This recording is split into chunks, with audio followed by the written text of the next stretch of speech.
Good evening and welcome to Estuary TV News. I'm Emma Lingard. Tonight we meet Graham Saunders, who is going to introduce us to the songs of the First World War. And it's over to Tom Reed for a roundup of the sport. But first, it's James Dunn with the news headlines. Hello, in the headlines today, local students could be making themselves easy targets for burglars. And take a ride on the Hull's footbridge, which scooped 2 National Civic Awards. Police are encouraging students to be more security conscious after a group found a suspected burglar in their home after a night out. The students successfully detained the 30-year-old man at 3 a.m. on Friday, and he was arrested by police shortly afterwards. He had entered through the bathroom window, but patrols in the area revealed that numerous windows in student accommodation had been left insecure. Many students live in shared houses, and often each person has their own laptop, TV and other valuables, which can be an attractive haul for burglars. So, police are warning students not to make themselves easy targets. Visit the Humberside Police website to find out how to secure your property. Work has begun to remove sea buckthorn from a large area of Cleethorpes Beach. Buckthorn and the Saltmarsh area encroach every year onto the Cleethorpes' famous sand dunes, which draw in thousands of tourists every summer.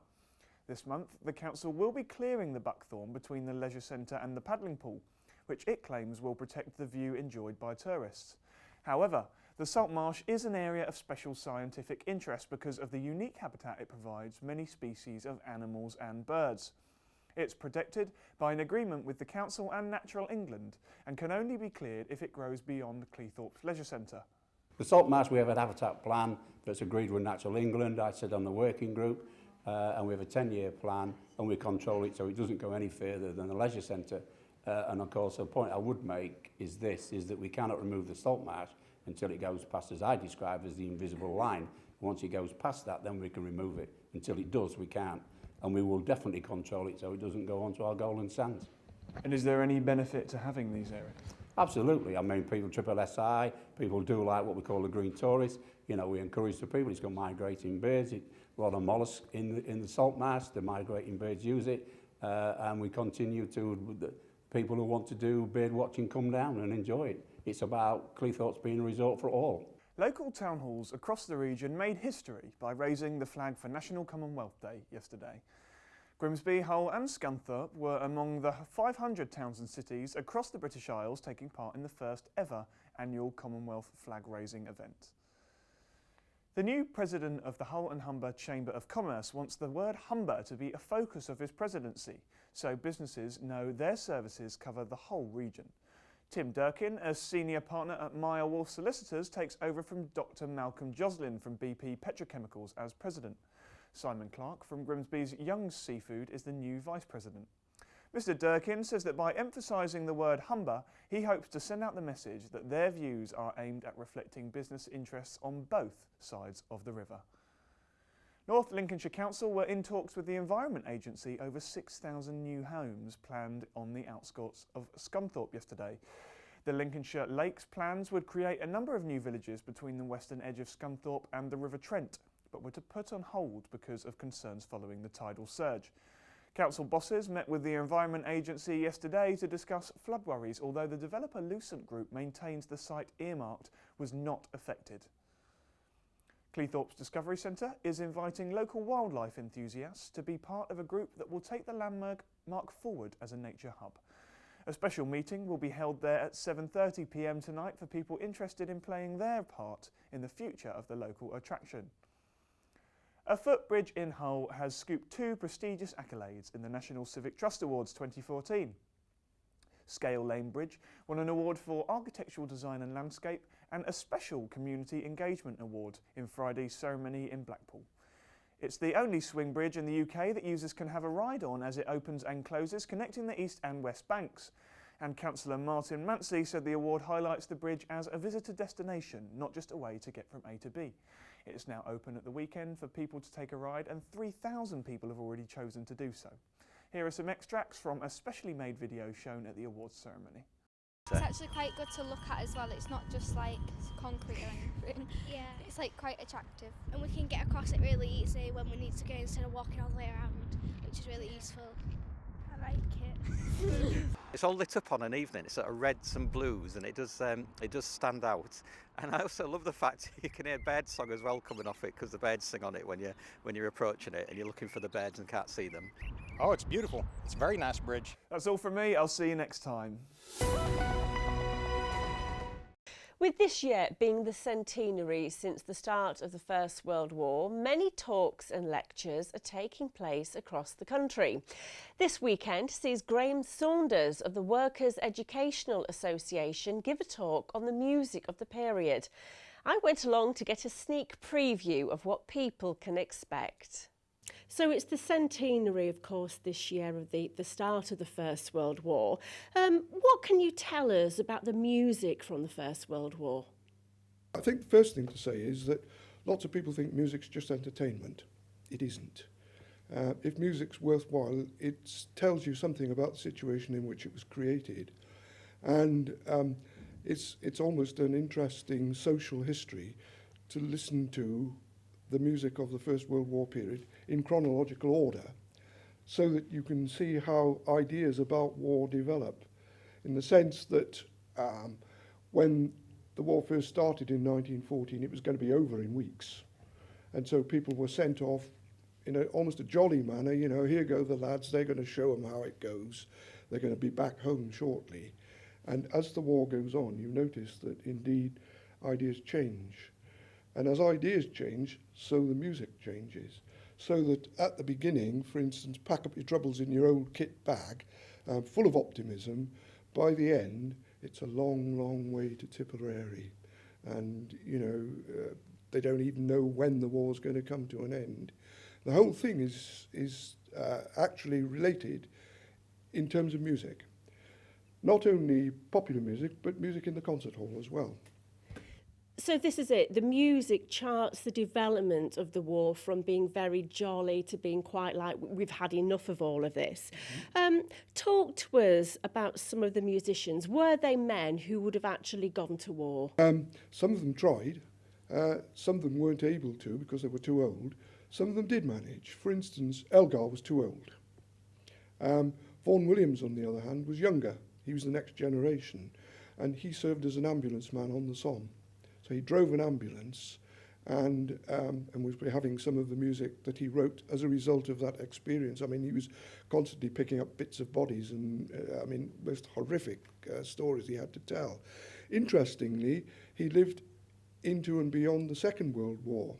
And as the Second World War inevitably approached, he tried to warn people. So not only do you create a record of what's been happening, through music, you've got the opportunity to warn people of what might happen or what is likely to happen again. And so in the 1930s, for instance, he wrote quite a bit of music which warns of the horrors of war as a result of what he himself experienced during the First World War. Now, some of the songs like Pack Up Your Troubles and Keep the Home Fires Burning, would the men have sung those in the trenches? Sure they would. But they were certainly sung by the people at home, and they do mirror exactly the turn of events, really, as so the events of the war got worse and worse and worse, and then gradually better and better and better. So you hear these things happening in popular song. When we look back to those days, and obviously it was before the advent of television, do we find that some of the songs are quite satirical? Oh, absolutely, yeah. I mean, I can't think of one at this very moment, but certainly one or two of them, tend to be more optimistic than they should be. You know, we'll show them, but whereas in fact they were shivering in their boots, really. And of course the same thing happens in the poetry too. I mean, a lot of the poetry was very optimistic. And it's only when you get to people like Wilfred Owen, who was actually killed in the trenches in the last weeks of the war, that realism begins to break through, and that people begin to realise that here's an actually true account of how the soldiers really felt as they lay in the trenches waiting to be slaughtered, really. So is there a song from 1914 to 18 then that sums up that period for you? Oh, that's a difficult question. Coming out of the blue like that. I mean, I suppose being a Welshman, I ought to say keep the home fires burning, because it was written by Ivan Novello, who was born and brought up in Cardiff, of course, so there we are.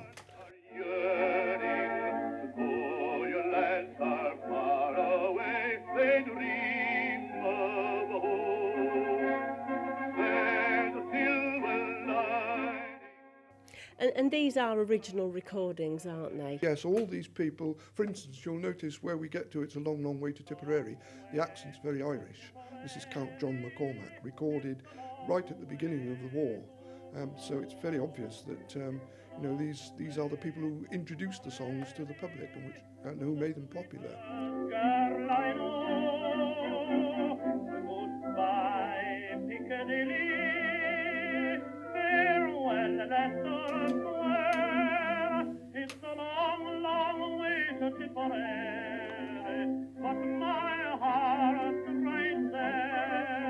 We've talked about the popular music. What about some of the classical composers like Elgar? What was their music? Well, most people, when they think of Elgar, think of pomp and circumstance, land of hope and glory. That incident is much earlier. That's round the turn of the century and refers to another war which we'd already won. When we come to the First World War, the situation is very different. And in fact, Elgar's first response to the outbreak of the First World War was a piece called Sospiri, which is for strings, and which is, the translation from Italian into English is sighs. Not S-I-Z-E, but S-I-G-H-S. And that's really the response that he made to the outbreak of this war. Nobody wanted it. Nobody wanted it. And this is how he felt about it. Totally despair. And that talk takes place this Saturday at the Hub in Freeman Street, Grimsby. And if anyone wishes to go, then visit the WEA website for more details. But now it's over to Tom Reid for a roundup of the sport. Despite Hull City having their first half penalty saved, they roared their way to a convincing 3-0 win. They now face Sheffield United in their first FA Cup semi-final appearance for 84 years, after strikes from Curtis Davis, David Mailer and Matt Fryatt. Scunthorpe drew 1-1 against Northampton thanks to Niall Canavan's header in Sky Bet League 2, which equalled a 19-match unbeaten run in the 06-07 season. In the Skrill Premier, it was a tale of late goals for both Grimsby and Lincoln in their respective games. Grimsby were on course for a victory through Connor Jennings' first half strike, but Scott Bowden's 95th minute penalty for Macclesfield meant they had to settle for a point. Sean Newton scored a stoppage time equaliser as Lincoln drew 1-1 at Alfreighton. North Ferriby came away from Histon with a 3-0 win. If they win on Tuesday at Gainsborough, they will also go back to the summit in the Conference North. In the Toolstation and Northern Counties East League, Cleethorpes Town lost 1-0 at home to Rossington Main.